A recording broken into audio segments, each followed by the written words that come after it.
Alright, so we're going to start Genesis 35. So last week we saw Jacob kind of having to face the results of some of his family's sin. Remember that? We saw how far-reaching that sin decided to go. So today we're going to see two different legacies emerging. One rooted in worldly success and one rooted in divine calling. And then what follows those two chapters are going to be the last third of Genesis, kind of Joseph's story. So as what I kind of teased last week is that these couple of chapters, we don't know exactly chronologically when they happen. They're kind of summaries of all of the tying up loose end stories, and then we start Joseph's stories. So as we read, I probably will not be able to answer, well, how long did this happen or exactly when this happened. I'll give you what I can, but just know that this happens over the course of about 10 to 12 years, and we don't know exactly. And then some things actually happen in Joseph's time. They're just not told then. They're told now to kind of like wrap up everything, put a little bow on it, okay? So it's kind of weird. We would rather things be chronological and be told like that. This is not a history textbook. This is a story, so this is how the story unfolds for you, okay? All right, so Genesis 35, starting in verse 1. God said to Jacob, "Arise, go up to Bethel and dwell there. Make an altar there to the God who appeared to you when you fled from your brother Esau." So Jacob said to his household and to all who were with him, "Put away your foreign gods that are among you and purify yourselves and change your garments. Then let us arise and go up to Bethel, so that I may make there an altar to the God who answers me in the day of my distress and has been with me wherever I have gone." So they gave to Jacob all their foreign gods that they had, and the rings that were in their ears. Jacob hid them under the terebinth tree that was near Shechem. And as they journeyed, a terror from God fell upon the cities that were around them, so they did not pursue the sons of Jacob. And Jacob came to Luz, that is Bethel, which is in the land of Canaan, he and all the people who were with him. And there he built an altar to the place and called the place El Bethel, because there God had revealed himself when he fled from his brother. And Deborah, Rebekah's nurse, died, and she was buried under an oak below Bethel, and he called its name Elon Bach. God appeared to Jacob again when he came from Padan Aram and blessed him. And God said to him, "Your name is Jacob. No longer shall your name be called Jacob, but Israel shall be your name." So he called his name Israel. And God said to him, "I am God Almighty. Be fruitful and multiply.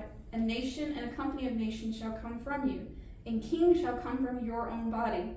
The land that I gave to Abraham and Isaac I will give to you, and I will give the land of your offspring after you."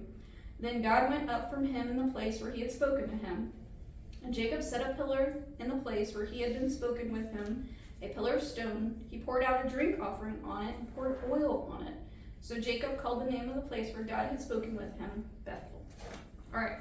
So this happens after the Shechem tragedy, okay? And remember who is now with Jacob's company because of the Shechem tragedy. We have all those widows and all of those young daughters, okay? So all of those are now with this group of people.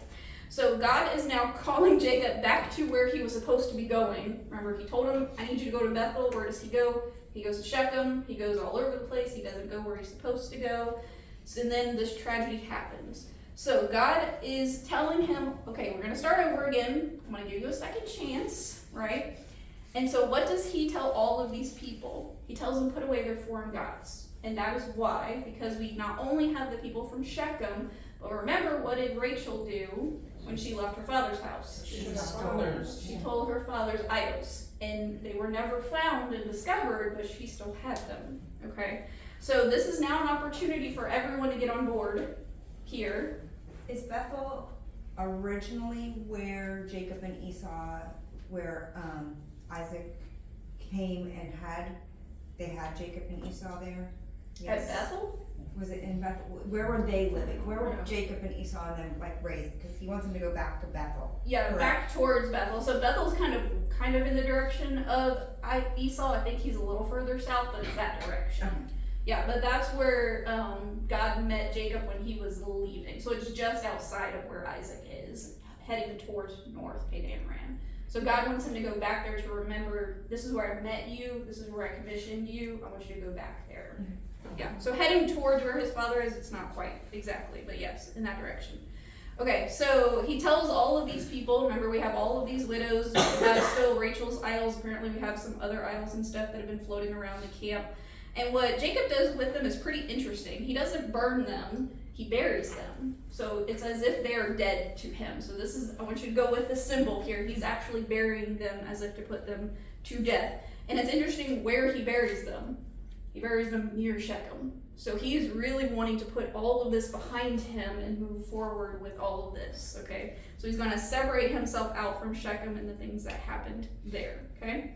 So because of this act of faith, God protects this group of people, and he actually puts a fear upon everyone else around them. Because remember, they were probably going to want to, rectify the situation by killing Jacob and everybody, taking back all those women and things like that. So God is kind of protecting this whole group of people as they travel. And Jacob arrives at Bethel, he builds an altar, he worships. And it's interesting here, we have a couple of little notes in here that we might miss.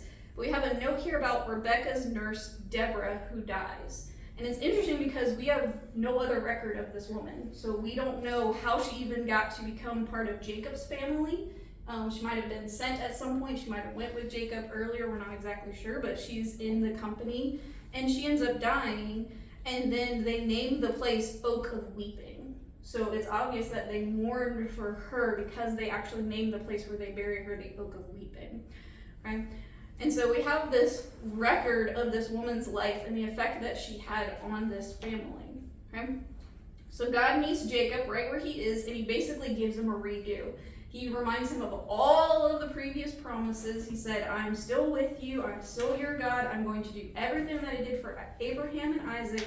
I'm going to do for you. Okay? So he doesn't abandon Jacob after Shechem, which we probably would have if we would have been God, right? We would have been like, what did you allow to happen? You're done. I'm going to go pick somebody else now. And he doesn't. So God reestablishes him and calls Jacob back to himself, even after Jacob's disobedient step after disobedient step after disobedient step. God is going to keep his covenant with him.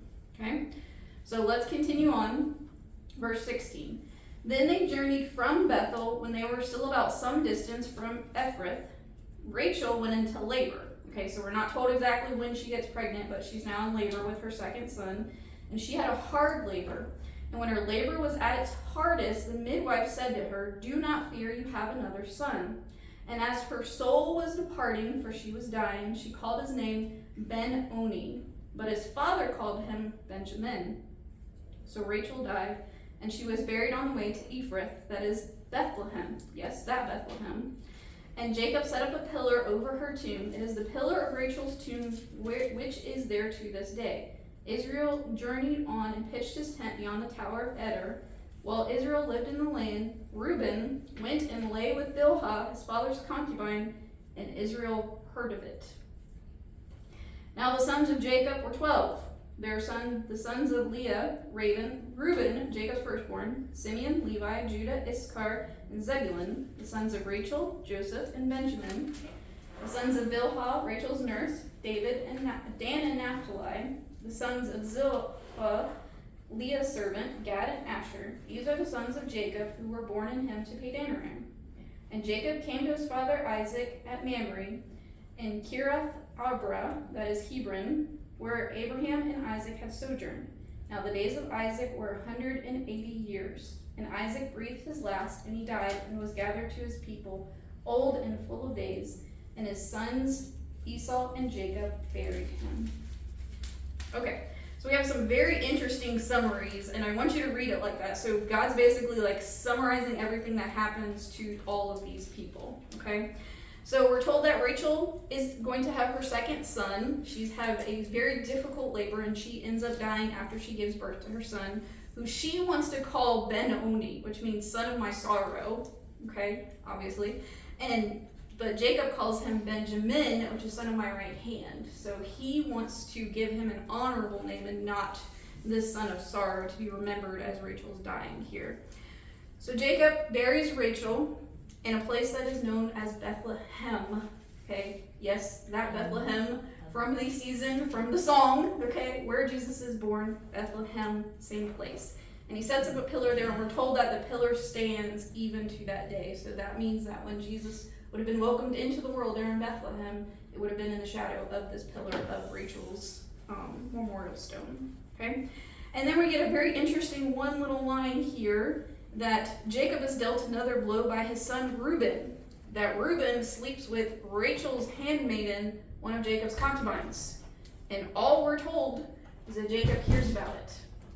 And that's it. Not his reaction, not anything that he does. It's a grave offense, and yet he remains absolutely silent about it. We hear nothing. So no consequences. No consequences for Reuben. No nothing. No conversations. Jacob only hears about it. Okay? And then we're told that he travels to bury his father Isaac, who's 180. So 30 years earlier, when Jacob left his home, he thought that his father was going to die. Remember, because Isaac told him, I'm getting ready to die, I need to give you all of this stuff before I die, right? He lives another 30 plus years.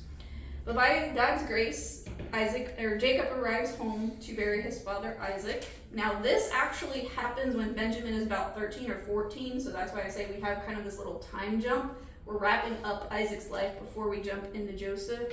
So Joseph is actually in Egypt for a time before Isaac dies, but we have this little wrap-up section here, okay?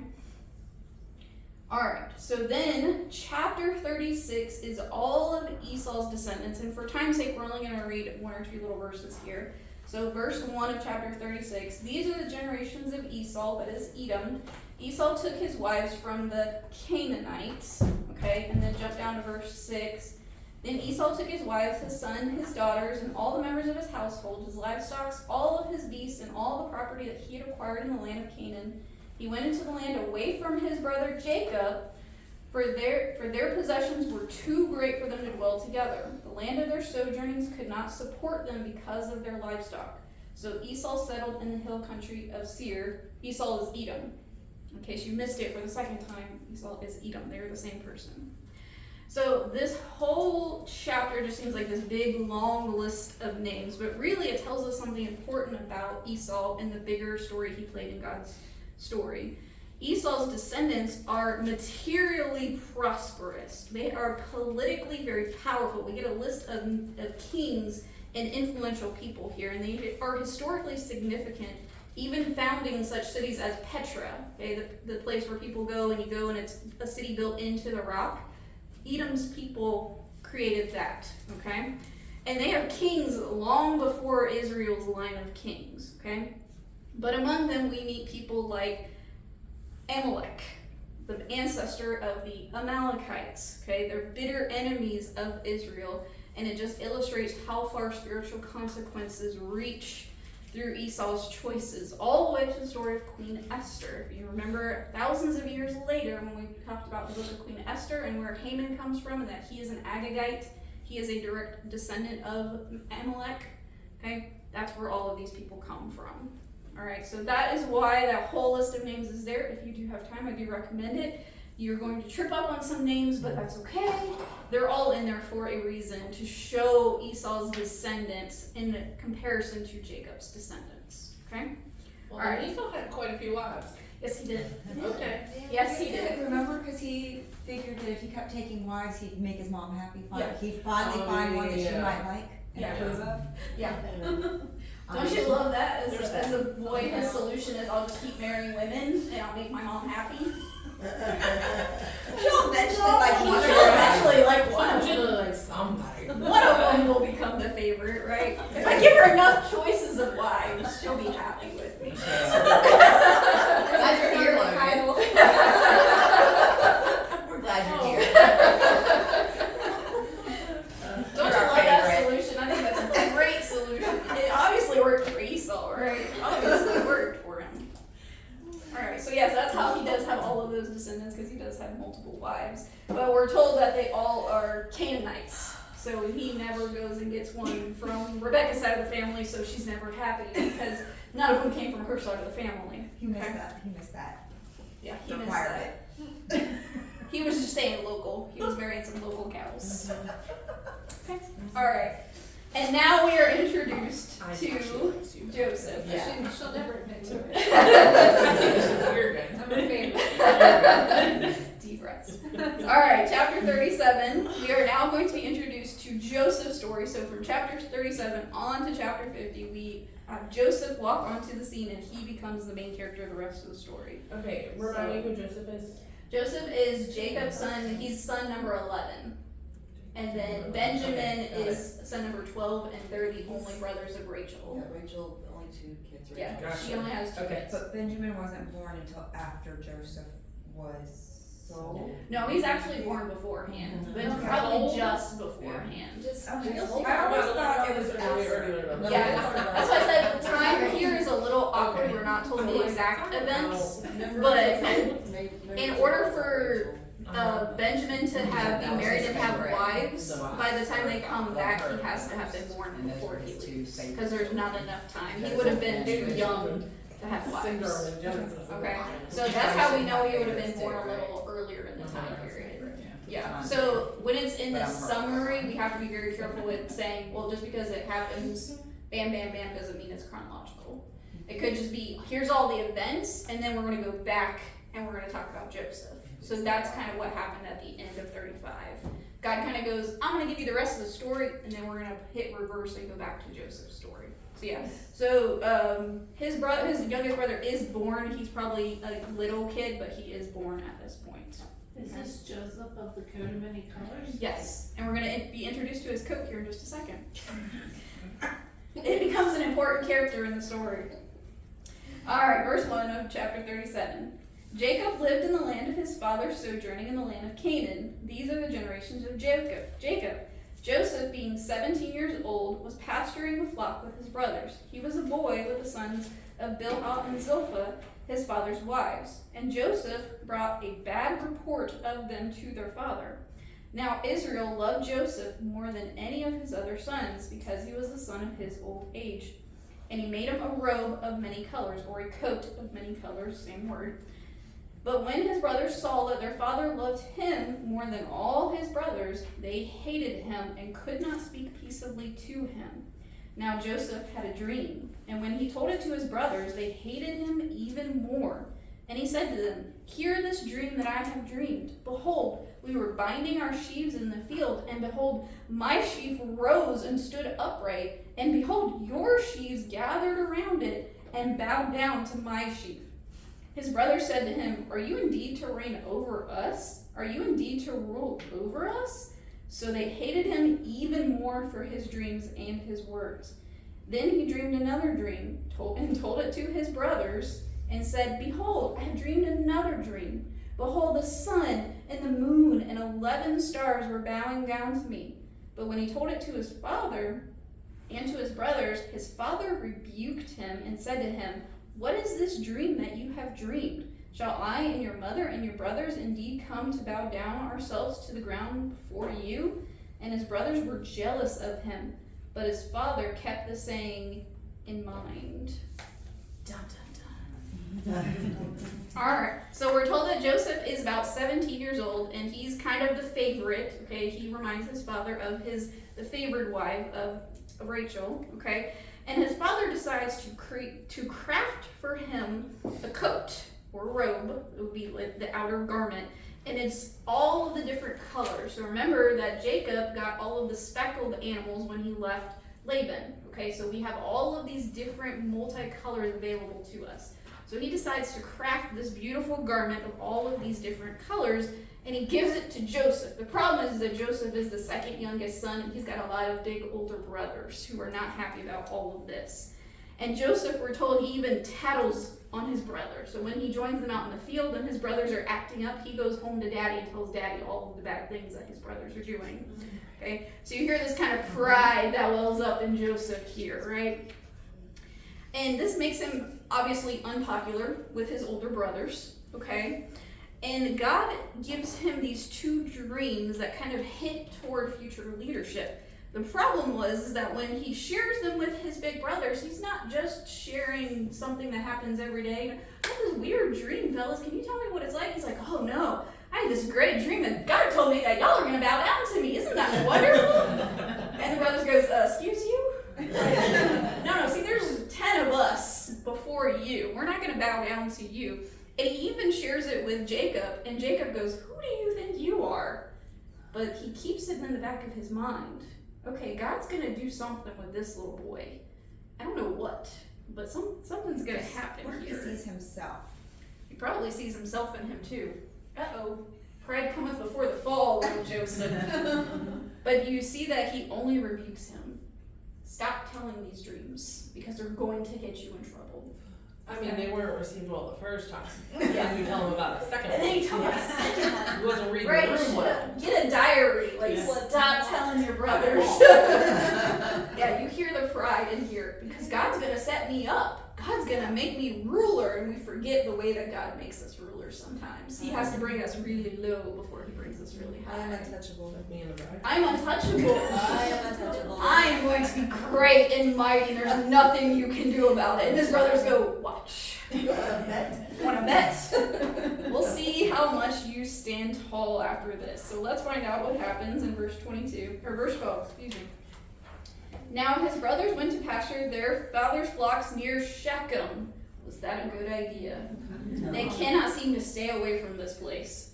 And Israel said to Joseph, are not your brothers pasturing the flock at Shechem? Come, I will send you to them. And he said, here I am. So he said to him, go now, see if it is well with your brothers and with the flock, and bring me word, because he knows he can trust Joseph's word to tell them about his brothers and what they're really doing. So he sent him away from the valley of Hebron, and he came to Shechem. And a man found him wandering in the fields, and the man asked him, what are you seeking? I am seeking my brothers, he said. Tell me, please, where they are pasturing the flock. And the man said, they have gone, for I heard them say, let us go to Dothan. So Joseph went after his brothers and found them at Dothan. Then they saw him from afar, and before he came near to them, they conspired against him to kill him. Murder, kill, premeditated murder. Murder him. They said to one another, here comes the dreamer. Come now, let us kill him and throw him into one of these pits. Then we will say that a fierce animal has devoured him, and we will see what will become of his dreams. But when Reuben heard it, he recused him But when Reuben heard it, he rescued him out of their hands, saying, let us not take his life. And Reuben said to them, shed no blood. Throw him into this pit here in the wilderness, but do not lay a hand on him, that he might rescue him out of their hand to restore him to his father. So when Joseph came to his brothers, they stripped him of his robe, the robe of many colors that he wore, and they took him and threw him in a pit. The pit was empty, there was no water in it. Then they sat down to eat. And looking up, they saw a caravan of Ishmaelites coming from Gilead, with their camels bearing gum, balm, and myrrh, on their way to carry down to Egypt. Then Judah said to his brothers, what profit is it if we kill our brother and conceal his blood?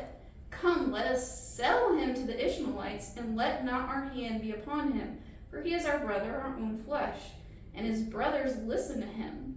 Then the Midianite traders passed by, and they drew Joseph up and lifted him out of the pit, and sold him to the Ishmaelites for 20 shekels of silver. They took Joseph to Egypt. Okay, so Jacob sends Joseph to go check on his brothers, okay, because he knows he's going to bring them a true report. The brothers obviously have been gone, and he's trying to figure out what's going on because they went towards Shechem. The last time his brothers went towards Shechem, it ended up in a whole genocide of people, okay? And what follows is just this descent into cruelty for these brothers. They plot to kill Joseph, even mocking the possibility of his dreams coming true, because they're going to just cut it off at the pass here. Didn't they hear anything about Cain and Abel and how that went? Yeah, they forgot that story. That's why you need to study your Bible, because they forgot about that story of Cain and Abel. All right, so it's Reuben that secretly plans to rescue him. So Reuben is one of the oldest brothers, and he wants to rescue Joseph because he's probably thinking this is going to get us in a lot of trouble if something happens to this boy, okay? So he convinces him to throw Joseph into a pit or a cistern. So that would just be a hole in the huge hole in the ground that water would be stored. When it rained, it would fill up with water. So this is obviously during a dry season because it's empty. He wants to throw him in there, get the brothers out of there, and he wants to go back and rescue Joseph and restore him back to Jacob, okay? So the brothers rip Joseph's robe off of him, the symbol of his father's love. They were literally ripping it from him. They throw him in his pit, and then they sit down and have lunch. You can hear just the callousness of all of this. While Joseph is down there probably screaming for help, they sit down and have a picnic lunch. I thought it was Judah that sold his brothers, because when Reuben returned to the pit, he saw that Joseph was not there. Yeah, so we're going to get right there. So it's Okay. Reuben first that says, let's just throw him in, because they just wanted to kill him as soon as he showed Right. up. Everybody else wanted to kill him. Reuben says, let's put him in this pit for a while, and Okay. we sit down and have lunch, So I okay? can go get him and take him And back then to Judah- dad. So, yeah, And then Reuben's dad will love me probably, too. yes, Reuben's probably thinking he's going to get favor with dad if he restored him. They wanted to kill him. I'm bringing him back to you. Wouldn't that put him back in favor? Cause Probably. he's already. Yeah, Done. he's on the outskirts right now. Because of the Shechem thing. Yeah. doing it. It's Well, not yeah, because but Reuben fair. loves Yeah, Joseph. fair. He wants to use it for himself, yes. Mm-hmm. Okay, so Reuben obviously goes and is trying to figure out how to get him out of there, get his brothers away, and things like that. The rest of them sit down and have lunch, okay? Eventually, they see this caravan of Ishmaelites coming along. So who's the Ishmaelites? Ishmael's home. They're the extended relatives of these people, right? Okay, so that's his great uncle and things like that. But they are traveling down into Egypt, and it is Judah who comes up with a brilliant plan. If we kill him, we're not going to profit from that. If we sell him, we can profit from that. So it's Judah who actually comes up with the plan, and they sell Joseph for 20 pieces of silver, choosing profit over murder, but believing there was no room in their family for Joseph and his dreams.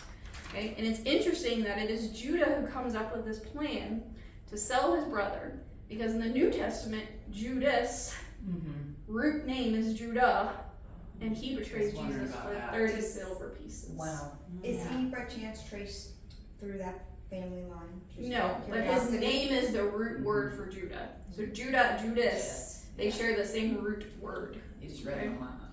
Well, no, but I didn't know if they also. Yeah, not a direct descendant as in from Because that I was back line. here going, well, Judah. So Judah is actually but it's Jesus' Judas. line. Yeah. And I was Yes. like, and then you just said that. Yes, but the name Judas is a derivation of Judah. Okay, but what's even more interesting in that we have had history proving this, that a lot of scholars believe that this story was made up because 20 pieces was so cheap. They did not believe that the brothers would sell their brother for that amount.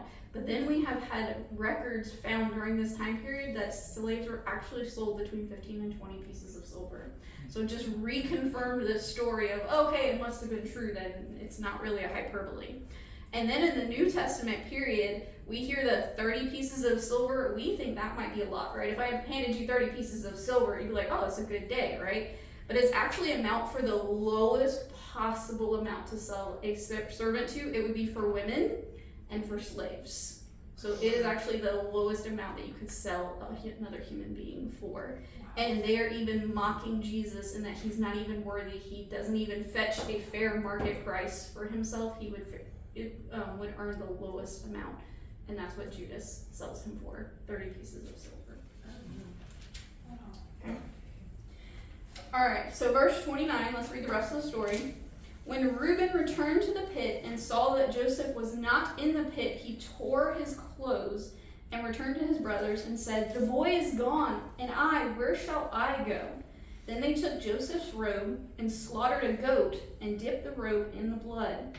And they sent the robe of many colors and brought it to their father and said, "This we have found. Please identify whether it is your son's robe or not." And he identified it and said, "It is my son's robe. A fierce animal has devoured him. Joseph is without a doubt torn to pieces." Then Jacob tore his garments and put sackcloth on his loins and mourned for his son many days. All his sons and all his daughters rose up to comfort him, but he refused to be comforted, saying, "No, I shall go down to Sheol to my son mourning." Thus his father wept for him. Meanwhile, the Midianites had sold him to Egypt to Potiphar, an officer of Pharaoh, the captain of the guard. Okay, so Reuben returns, and he wants to rescue Joseph out of the pit, but when he gets back, Joseph's gone, and he wants to know what happened to him. So they all craft this lie about what happened. So they take Joseph's robe and they kill a goat and they dip the robe into the blood of the goat, okay?